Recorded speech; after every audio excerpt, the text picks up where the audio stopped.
EM उखिल मुसाहारिया साब divisional welfare अफिसारनि गोदानै लुफुंजानाय न' बेखेवदों।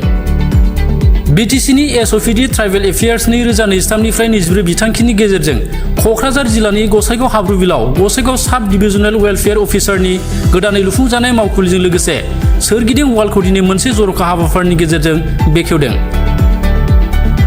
बे हाबाफारियाव गसाइगाव साब divisional welfare officer IC Janali Rabha, Gossaigaon SGWO नि research assistant Monjyoti Brahma, Gossaigaon SGWO नि accountant Meghnath Kumar Brahma, Kokrajhar PWD assistant engineer Mohammad Nur आमिनजों लोगोसे गुबुन गुबुन सोद्रोमाफोरा बाहागो लायो।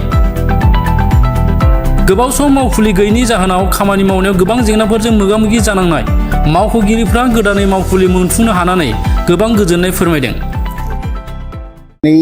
एक्चुअली जों बिराद गोजोननाय मोनदों जे दानि BTR सरकारा जोंनि प्रप'जाल मथे आरोखि सेंसन हरनानै न'खौ लुफुंनो हाबाय आरो दिनै गमामायैनो बेखेवनानैबो जों लानो हाबाय आरो जों दा गावनि निजाबबिया अफिस होनानै जोङो जोंनि मावनांगौ हाबाफारिफोरखौ जों मोजाङै मावनायनि सुबिदाखौ मोनबाय होननानै जों सानबाय।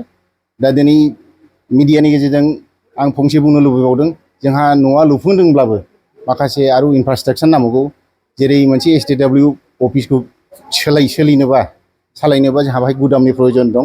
दा दिनै फान्डआ एसे खम जानायखाय गुदामखौ जों लुफुंनानै लानो हायाखै। दा जों बेखौनो आसा थिदों बा आसा खालामदों जे फैगौ दिनफ्राव बे जोंनि BTR सरकारा आरो जोंनो गुदामखौ हरनानै आरो जोंनि बे माखासे मावनो गोनां इनफ्रास्ट्राक्चारखौ मावफुंनायाव हेफाजाब होनानै बेखौनो मिजिंथिनाय जाबाय। खोब मोजां जादों। साब डिभिजनेल वेलफेयार अफिस गसाइगावआव गैयामोन गोबाव सम। जाय अफिसारफोर बिथांमोना खुनुरुखुम अफिस खालामबोदोंमोन। दा बिथांमोना जोंनि बिटिआरनि गाहाय मावफुं सोद्रोमा मानगोनां प्रमद बर' बिथाङा बिदिनो नट अनलि गसाइगाव गोबां BTR ओनसोलाव जे डिपार्टमेन्टआ अफिस गैया निजाबबिया बेखौ नायनानै दिनै बेबो गसाइगाव साब डिभिजनेल वेलफेयार अफिस बे लुफुंना होदों। ठिकादारा खुब खम समायावनो मोजां न' लुनानै होनायनि थाखाय ठिकादारखौबो आं धन्यबाद जासिदों।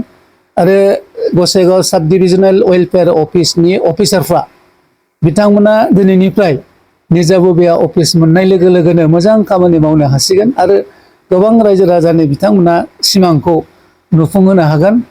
आं बेखौनो खावलायो अफिसारफ्रा थिग टाइमाव फै आरो रायजो राजानि जे साननाय आरो अफिसाव फैनाय बिथांमोना सम सम अफिसाव फैयो, सोंफैयो मा दं मा गैया आरो मा मोनगोन वेलफेयार अफिस हिसाबै। दा बेखौ मोजाङै खिन्थाहरनो हायो।